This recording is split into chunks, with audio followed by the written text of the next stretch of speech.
The purpose of AI is to be smarter, to be more efficient, to be more effective, and that's hyper-personalization. If you have a Netflix subscription, the personalizations have gotten better and better, and that's because of AI technology in there. What does that do, right? It saves you time from just scrolling their vast content network.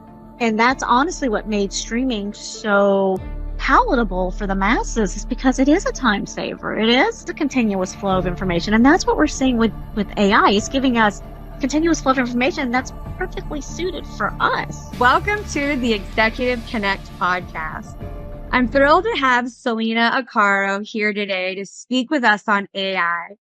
Salena is the Vice President and founding practice leader in Gartner's Executive Advisory Services, where she is responsible for $100 million in recurring revenue and the P&L. She has also worked at Accenture, AIG, BMC Software. Welcome, Salena. Thanks so much. Thanks for having me. One of my favorite subjects to talk about is AI. I'm thrilled to just get started with talking about the monetization of AI. Can you discuss some of the effective strategies in monetizing AI in various industries? Yeah, absolutely. So, AI is this it's not a disruptive technology, right? AI is a complementary technology. It's making everything we do and do it more effective and more efficiently. So, people stand to make a lot of money by implementing AI technologies. Some effective strategies for utilizing AI in order to monetize it is, first and foremost, you need to have some key performance indicators in place, right? So how are you going to actually use it is really, really important. So, I always recommend to people, usage metering is really important. So how much has your usage increased by implementing AI LLMs? How much more precise has your quoting and pricing gotten for your organization, and then forecasting demand of usage for your system, and then just your modern billing practices. So various ways that you're seeing from a consumer standpoint, though, from monetizing AI is really, I guess one of the best known ones is Bing, right? Microsoft purchased OpenAI and implemented it into their platform, into the Bing search engine. And what that did was, it allowed a hyper personalization aspect to come into place. So most people don't realize this. Bing will now take your information that you put in and that you type in for your search and the things that you're interested in, and it will start hyper focusing, not only making the search results more precise, but it will start hyper focusing some of those banner ads that you have across the top, right? So that way your immersion is that much more specific and time savings. And that's a huge monetization play, because if they have the right ads coming your way, you're more than likely going to purchase the product that's coming. They're going to get ad revenue from that, and it just keeps paying it forward. Yeah, I love all those pop-ups that I get. And it's true, because we're all guilty of clicking on ads that are, tailored to us. I am absolutely guilty of it myself. And so although I do appreciate it too, right? It saves me from searching for things. And so it's both ways. I love it because I'm getting what I need, but then I'm also like, do I really need those things that they're popping up and reminding me as well? So, another side to AI, I think of, like cyber risk and governance and compliance are really hot topics right now, along with, monetizing AI. So from your perspective, what are some common risks associated with AI deployments, and how can organizations mitigate them when they're, going through those migrations? Yeah, so a couple of things. So first and foremost, I think the key thing around AI, right? It's a complementary technology again. So it's not well regulated yet, meaning that, we don't know what we don't know. about AI. So if you have a data rich environment, if you're an organization that produces a lot of data, understand that while you may be pulling data from AI, like it's also consuming your data. So, how much of your IP do you want to give up? And how much risk are you comfortable with? And then from a consumer standpoint, how much of your personal information are you comfortable giving up? We don't have frameworks in place yet because the technology is so new to opt out on personalization. I mean, those are more static type of data requests. So, in terms of, risks and governance, like one of the best ways I think to devise your governance structure is one, understand what you are comfortable sharing. So think about it from what you're comfortable sharing first. And you can devise your governance structure from that aspect. Like we don't want it to go on these systems, or we don't want to be allowing certain types of requests to come through, right? Because again, it's a pull, but it's also a consumption at the same time. Because it's making the engine smarter. That's how machine language works. The other thing too is if you're in, it's based on where you're located, whether you're international or you're domestic, understanding what are some of the governmental regulations that are in place. And I think there's Biden's framework that he just put in place for AI security, and he put together a committee, but really understanding some of that. China has one. And so understanding those and how your business plays into that is a good way to determine what's the risk framework to put in place. This episode is brought to you by Summit Ventures. If you're an accredited investor, Summit gives you access to one of the greatest tax advantage opportunities, direct ownership in oil and gas. Their projects deliver what they call the triple play: cash flow, equity growth, and powerful tax benefits. And here's the best part: these investments qualify for 1031 exchanges. That means you can roll gains from real estate into energy while deferring capital gains. To learn more and get a free white paper, Oil and Gas Demystified, just visit www.summitven.com/executive connect. Yeah, well said. Kind of pivoting gears a little bit, moving on to more consumer use of AI. I don't think there's a week that's gone by recently where I'm not asked by a CIO or somebody that's curious about ChatGPT. Like, how can we leverage these AI tools to enhance, not only employee experiences, but customer experiences? Do you have any thoughts on how organizations can use AI like ChatGPT? Yeah, so ChatGPT is actually a very wonderful product. Like I use it personally all the time. So like when I'm wondering about stuff, and it gives you much more precise interaction than Google. The other thing I think from a consumer standpoint is it really does help with grammar and writing. So, when I'm creating emails or, documents, whether it's personal or professional, I run it through ChatGPT a lot. So like, how would you say this? So, and not only does it help me, right? It then makes me smarter because then I'm seeing the usage and the type of grammar it's using and then how it's explaining things. And so it makes me a better writer. So, so those are some really basic uses of ChatGPT if you need to update your resume, anything like that, right?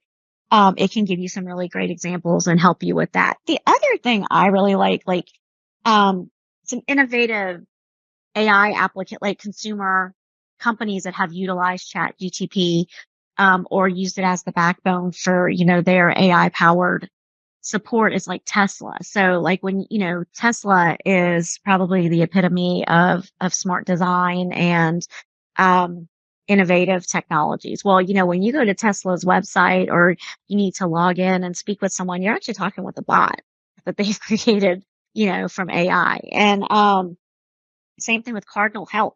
So when you're actually, going out to Cardinal Health to want to find the right doctors, the right healthcare providers that fit your plan, that's not going to Cardinal Health has implemented AI into their platform. So these are all like really, really great uses of it from a consumer support standpoint. Yeah, I'm seeing that a lot right now. Is there's bots on every website, whether it's an exercise app, like you said, or Tesla. I do see a lot of, quick help with AI instead of calling in and waiting and being transferred. People are trying to organize calls better or, help get people to the right people using AI. So I love that. I didn't even realize Tesla was doing that as much. I think of like, um, how it's shaping people's preferences and how people are using it. I think I heard a statistic, and I don't know if this is correct, but 70% of the US population is using AI in some fashion, whether it's ChatGPT or they're using it at their company.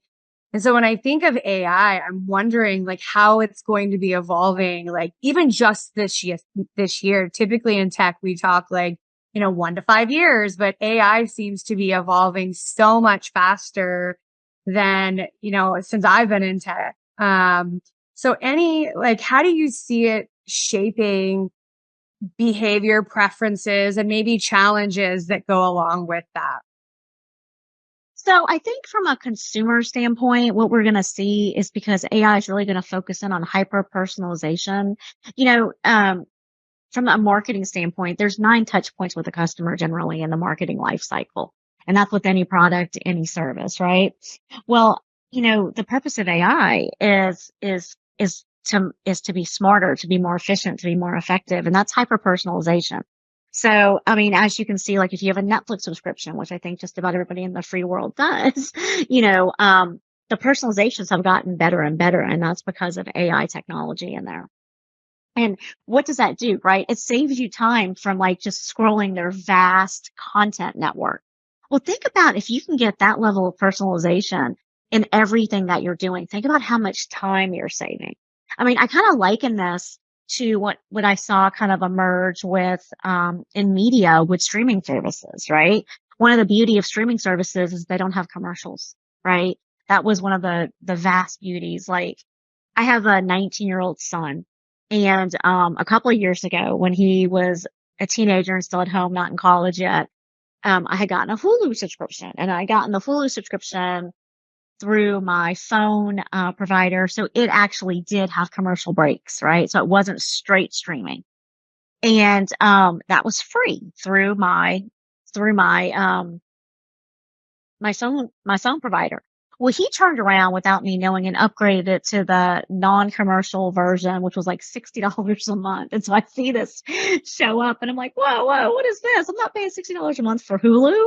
And I asked him, I said, did you change this? And he was like, yeah, because I can't handle commercials, mom. That just wastes my time. So, and that's kind of when that hit me that like, oh my gosh, our generation currently of our kids, the Gen Zs and Gen Alphas, they don't know what it's like to wait to see something. And that's honestly what made streaming so palatable for the masses is because it is a time saver. It is, it is a continuous flow of information. And that's what we're seeing with AI. It's giving us continuous flow of information that's perfectly suited for us, right? Like how fabulous would it be to go to Amazon and yeah, you still got your search bar up there so you can find whatever you want, but based on your last browsing history, and it's very accurate. Like this is what you've bought in the last 30 days and you're likely to need refills on it. This is what, this is some of the content you've absorbed from Amazon Prime. And, here's some stuff that's very similar and it's not in disparate locations, but it's all on your personal portal. Yeah, it's convenient, right? It's convenient because it's a lot of, like you mentioned, it's a lot of cycles to remember. I may be out of a prescription or, shampoo or whatever you get every 30 days. And it's, in our busy lives, sometimes we tend to forget those kind of things. And it is amazing to use those tools that can remind us when we're off doing more important things. I know I heard recently at a conference I went to where some of the employees at this hotel were inputting, please help me craft a apology to Jane Doe at 123 Main Street about how we did X, Y, and Z. So I know it's really great to use the tool, but also it's really important to make sure we're aware of the information we're telling the AI tool to do and the private, PII data that we're putting into it. Because there are some, issues with privacy when we put, our pertinent information into some of these tools. So how do you think that plays, into, the advancement of AI and businesses like educating their people on how to and what to put in, these tools? Any thoughts on how, from a compliance and regulatory standpoint from PII data? Yeah, so I think that's really going to depend on the organization and what they do in terms of like if they're national or if they're international first and foremost, right? Because the privacy laws differ throughout the world, and there's lots of compliances in place that you have to abide by if you do right if you do work if you're selling products or goods in international markets, because other countries do have stronger PII restrictions than we do in the US, right? Right. And so, what I'm seeing a lot of times are organizations, or first and foremost, if they don't have a handle on it, that they're locking the use of AI in the corporation. So they're not going to have that. But then two, again, it goes back to what I was saying earlier, like you have to understand which national regulations touch the business that you're in. So if you're an international company, you do business with China, you do business in the United States, you need to understand what they're stating as the minimal regulatory policy, and then you need to follow that, right? Don't try to reinvent a wheel because you might be missing something. Additionally, until you're sure, AI is not going anywhere, and you're not going to miss the bandwagon if you don't jump on it this year, right? Now, I could be saying something different in 5 years, right? Because it is a rapidly expanding and changing technology. But there's something to be said for people who observe and then go into play, right? You can learn from others' mistakes instead of making a mistake yourself. This episode is sponsored by Texas Freedom Fund. If you're an accredited investor looking to protect your purchasing power, reduce taxes, and own real Texas energy assets, listen up. The Texas Freedom Fund invests in proven oil and gas projects in the Eagle Ford Shale with no debt and strong tax advantages like intangible drilling costs applied against active income. Minimum investment is $25,000 and the sponsor invests right alongside every single deal. Learn more at texasfreedomfund.executiveconnectpodcast.com. Energy, opportunity, and Texas grit working for your portfolio.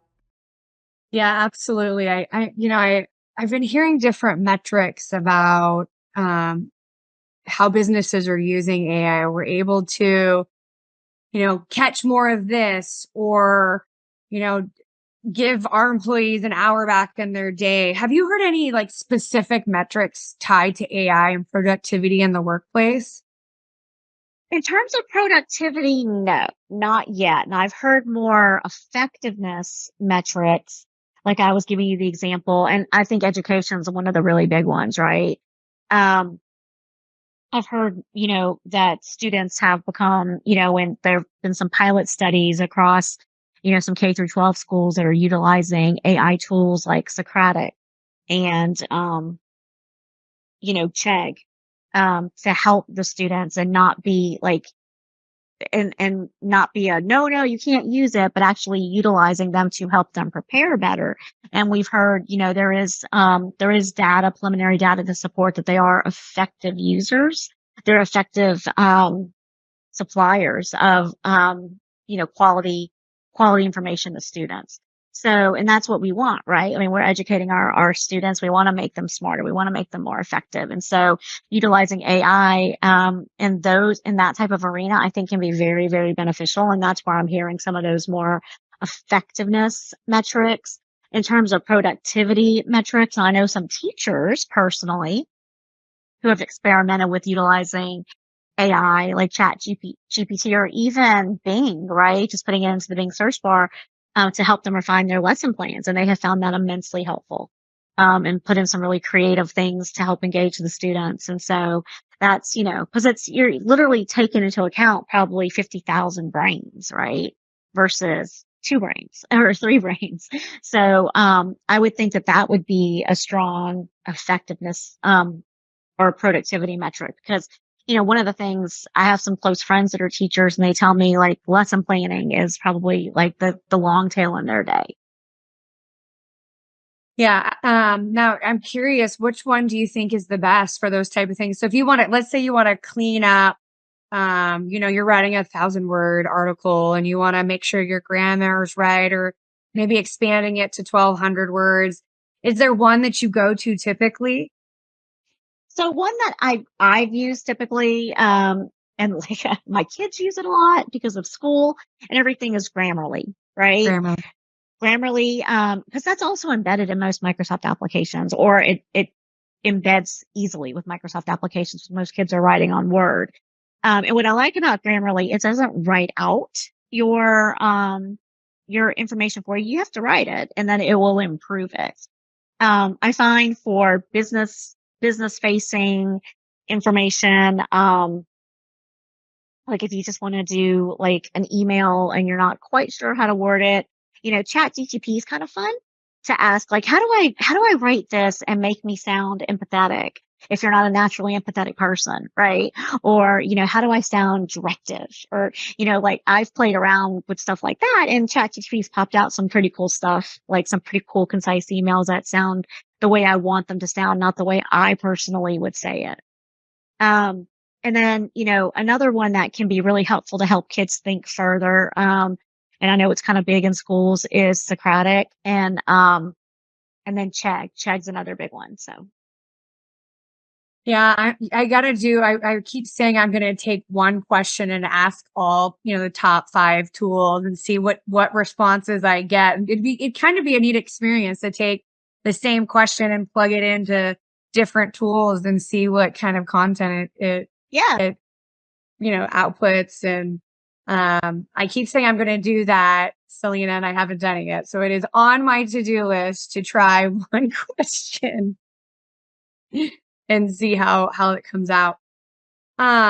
Just kind of two questions, 2 final questions. One, maybe the top ways that an employee could use AI from your perspective. And then just maybe secondly, be like, how can just, regular people, moms, people that are, looking to find a good cookie recipe, how can just outside of the workday, how can people use AI in their day-to-day? Kind of A and B. yeah. So how can employees use AI? Because it is so new. Honestly, I would use it for an exploratory manner. What are some of the things that you just deal with on a day-to-day basis that you need some assistance with? So some people have trouble managing everything they have to do in their day. And so you see lots of productivity tools and apps that are out there, right? So there's like one called Motion and that's AI powered. And it's about like helping you get your calendar all in order and everything. But, you could also just ask ChatGPT what are some ways that I can, improve my time in my day and see what it comes back with. Like again, so it's exploratory, figuring out the right way to ask the question to get the answer you're seeking. And then from what was the second question? So just from a work, like an employee and then your day-to-day personal life. Yeah. And so then from a personal life perspective, like what are those things that you're really interested in that you just don't have a lot of time for? Like I know I like to cook. I really do, but I don't have a whole ton of time to cook. And so I'm always trying to find the best recipes, but I'm also time constrained. So, I've done Google search, especially like in 2020. Okay, what is a good 35-minute meal that I can prepare for my family? And, I found a website called 35-minute meals or 30-minute meals. And, they had recipes in there that I did follow, but I don't know if they were the best. I mean, they were good. And, but so ChatGPT, because of the sheer power of the network that it has and all the nodes that it has basically spidering out, like literally asking it that question I feel more confident in the search result it's going to give me, because it's likely going to give me a recipe that should take me 35 minutes, but it might not be from a website that says 35-minute meals. Yeah, I agree. I've used it so many times for recipes because you never know, like, are people paying to, to get their stuff boosted to the top, or is it really that great of a recipe, right? Right. And the positive side right now, I haven't seen that. I have to be honest. I have to do a little digging and see if in ChatGPT if they do that, right? But we know with most blogs and most search engine results, right? You can pay to play. Because they have figured out ways to monetize that technology. Since we're still in the infancy stages of AI, I don't quite know if consumer facing AI has that embedded in it. I don't think it does yet. Yeah, exactly. I haven't looked myself either. Any final thoughts or anything that you want to leave with the listeners before we close out? I guess just really be open-minded. Like, this can be a real benefit in our day-to-day lives. And it's not hype. I've been in emerging technologies my entire career, which has spanned over 25 years. And this is honestly the most robust, most exciting technology I've seen come to bear. So I think we're going to see a lot of really good things coming up. And I'm excited for what it could do, because I don't know about you, but being a working mom and wife, I'm always pressed for time, and things I can do to make my day more efficient and effective are at the top of my list. And so if I can utilize the technology to do so, then I'm right there for it. You nailed it. I think that's the number one reason I use AI is more efficiency and more productivity in my day. And I think that's what I'm looking for, like you said, is faster ways to make food, faster ways to get places, faster ways to do things, so I could have more time in my day to do the things that I never get to do on my to-do list. In closing, Salena, thank you. First of all, thank you so much for being here. I appreciate you. I appreciate your time and the thoughts that Absolutely. you've shared with our listeners. How do we get in touch with you? Is there a way that our listeners can connect with you if something resonated with them here today? Yeah, absolutely. So I am on LinkedIn, Salena Accardo. Just send me a message and I'm happy to accept it. And if you want to have a conversation, I'm always open for those. I'm always looking to network and discuss things openly with other like-minded professionals. So absolutely, Salena Accardo. And I do follow the Executive Connect blog myself. So hopefully I'll be coming across some other listeners in some of the chats on there. Yes, absolutely. Thank you so much for being here today. And that's the Executive Connect podcast. You've been listening to the Executive Connect podcast. If you have questions or ideas on how to bring leadership to the next level, email us at executiveconnectpodcast@gmail.com. And don't forget to subscribe so you can catch every new episode. Until next time.